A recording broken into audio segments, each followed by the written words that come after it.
final stage is to prepare your presentation for sending to your teacher.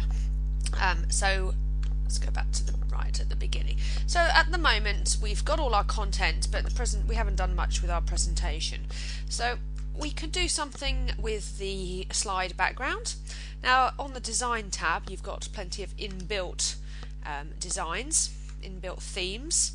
You have also just got the ability, if you right click, let's go over here, right click on the slide, you can go to format background and set fill colours for either all of the slides by clicking apply to all, or you can do it different colours on different slides if that was the feel of the presentation you were going to go for. I think that I will pick this design, and it is as simple as pressing the just select the design, and there it is. I shall probably move that there. I would probably do something with this to make it fit, and I would probably then put a title over here. I might even move this in here and put a title, my name, something like that. And as you can see, the design has gone on to all of the different slides. So just sorting out the layout so that it looks tidy. And then what I want to do is your teacher's going to view this as a slideshow, as a presentation. So I want you to look at using the transitions. Now the transitions are what happens in between each slide, so as one changes to another. And as you can see, by default there is no transition set. Now if I drop down here, you'll see all of the different transitions that you have available in the new PowerPoint 2010. So I am going to click on Cube, and I don't know if you saw that, but you should see the effect. And in fact, let's just pick another one. Ripple. There you go. It's a bit slow because I'm recording this. Now you'll notice that you have to set one on every single slide. So you can select apply to all if you want to have the same one on every single one. I think if I press Cube and apply to all, it will put the cube transition on to every single slide. Now you'll notice that the slide is advancing on mouse click, which is fine, but you should, if you're going to do that, I think you should put a little instruction on here to your teacher saying please use the mouse to advance the slides. Or you could set it up on a timer by creating, say, 5 seconds for each slide. If you click apply to all, then, or you could do it individually and have separate different different times for different slides. Obviously perhaps the montage needs longer than the sources.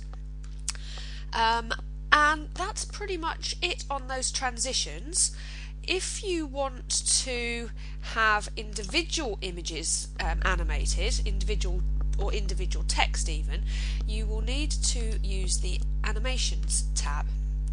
And you'll see everything is greyed out at the moment, but as soon as you click on something, then you have your options. Plenty of options. Entrance and emphasis, exits I would avoid generally. So we'll click bounce. So he bounces in. Now I would recommend that you click on animation pane and you have this over on the right hand side.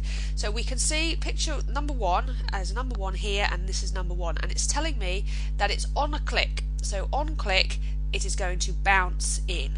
So because of the way my screen is set up, I'll use the ones up here. So start on click. Now you can drop down and we'll have it so happening after the previous thing has happened. So it's going to happen automatically after the previous thing.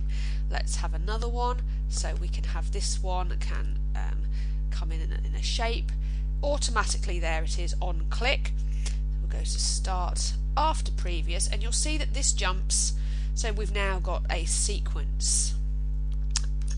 And there's lots of different, this is really something, if you haven't used, to for you to play around with and have a look and see what effects that you can get. So this is what this slide looks like. Now, there we go. Now you want to test it.